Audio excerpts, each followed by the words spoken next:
Imagine stepping outside your door only to find footprints the size of swimming pools carved into the earth. Picture looking up at towering figures whose shadows eclipse the sun, whose voices shake the ground like thunder, and whose mere presence fills you with primordial terror. This isn't science fiction. This is history. As terrifying as it sounds, some humans did try to resist.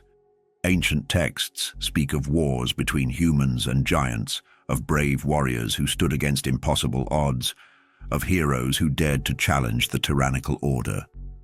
But imagine being asked to join such a rebellion.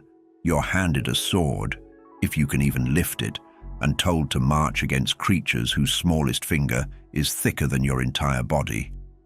The very notion would be laughable if it weren't so terrifyingly real. The Bible mentions several of these giant killers: David against Goliath, Joshua against the Anakim, Caleb against the sons of Anak. But read these stories carefully, and you'll notice something unsettling. These weren't fair fights. They were miraculous victories against impossible odds, won only through divine intervention. The most famous of these encounters is David's battle with Goliath, but most people miss the crucial details. Goliath wasn't just tall, he was a trained warrior from a race of giants, armed with weapons that no normal human could even lift. His spearhead alone weighed 15 pounds. Now imagine you're in David's position but without his divine calling. You stand before Goliath, and your perspective is that of an ant looking up at a mountain. David's victory wasn't due to superior skill or strength. It was a miracle, but you don't have that divine guidance. This is what resistance looked like in the Age of Giants, a series of miraculous victories punctuating an otherwise hopeless struggle for survival. And miracles, by definition, were rare. According to the ancient texts, this age of giant tyranny couldn't last forever. The corruption had become so complete, the violence so overwhelming, that divine intervention became necessary. The solution was radical: a complete reset of the world through a global flood. But imagine experiencing this salvation from your perspective as a tiny survivor. You wake up one morning to the sound of water, not the gentle patter of rain, but the roar of oceans falling from the sky. Genesis 6:13 states, "So God said to Noah, I am going to put an end to all people, for the earth is filled with violence because of them." As the waters rise around you, you realize this flood isn't just about cleansing humanity's sin. It's about exterminating the giants who had made your life a living nightmare. For the first time in your life, you see them afraid. And there's a terrible beauty in watching creatures who once treated you like insects now thrashing helplessly in the divine deluge. But you also realize that this salvation might kill you too. But here's the terrifying part. The flood didn't eliminate all of them. Numbers 13:33 states, "We saw the Nephilim there, the descendants of Anak come from the Nephilim. We seemed like grasshoppers in our own eyes, and we looked the same to them." This was written after the flood. The giants had returned. So imagine your horror when, generations later, you see those familiar shadows on the horizon again. The nightmare you thought was over has returned, and this time they're angry. What this means is that the Age of Giants wasn't just a prehistoric nightmare. It continued throughout human history. Every time your people began to flourish, the giants would return to remind you of your place in the world. So let's return to our original question. Why wouldn't you survive the Age of Giants? The answer isn't just about their size or strength, though those would certainly be insurmountable obstacles. It's about the complete psychological breakdown that living in such terror would inevitably cause. Think about how you react when you encounter something genuinely threatening in today's world: a dangerous animal, a violent criminal, a natural disaster. Your heart races, your hands shake, adrenaline floods your system. Now imagine living with that level of terror every moment of every day. In a world ruled by giants, you would never sleep soundly. Every sound in the night could be a footstep. Every shadow could be a massive hand reaching down to pluck you from your hiding place. Your nervous system, designed to handle occasional bursts of fear, would be constantly flooded with stress hormones. Within weeks, you'd be suffering from what we now recognize as severe PTSD, but there would be no recovery because the trauma never ends. You'd watch fellow survivors break down one by one. Some would become catatonic, simply sitting in corners and rocking back and forth.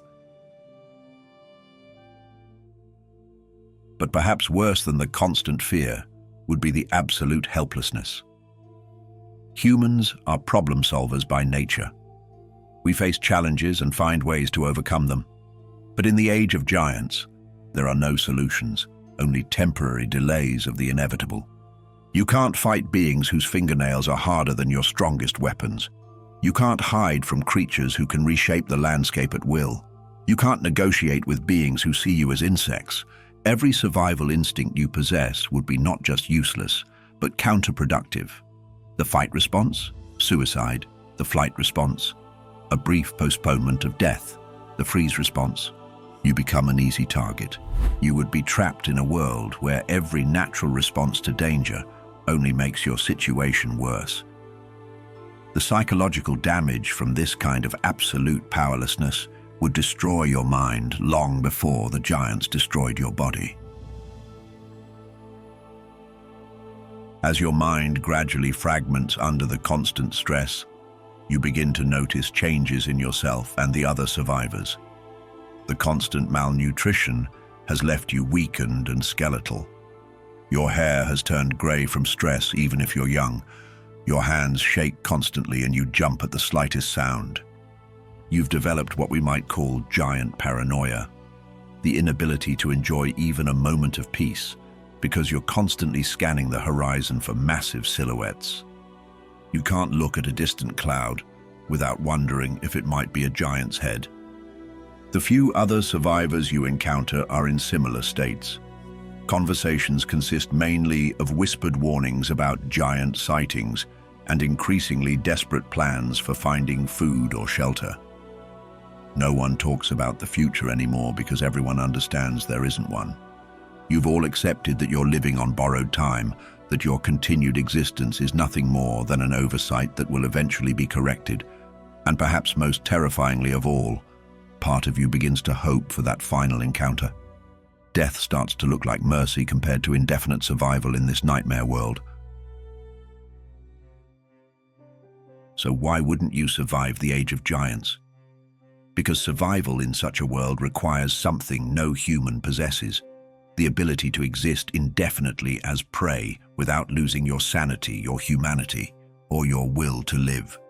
Modern humanity has grown comfortable with the illusion of dominance. We've forgotten the terror our ancestors knew, the constant awareness that there are things in this world far more powerful than ourselves. We've forgotten what it means to truly fear. But in the age of giants, you would remember. Every day would be a lesson in humility, in insignificance, in the true pecking order of creation. And eventually, that lesson would break you.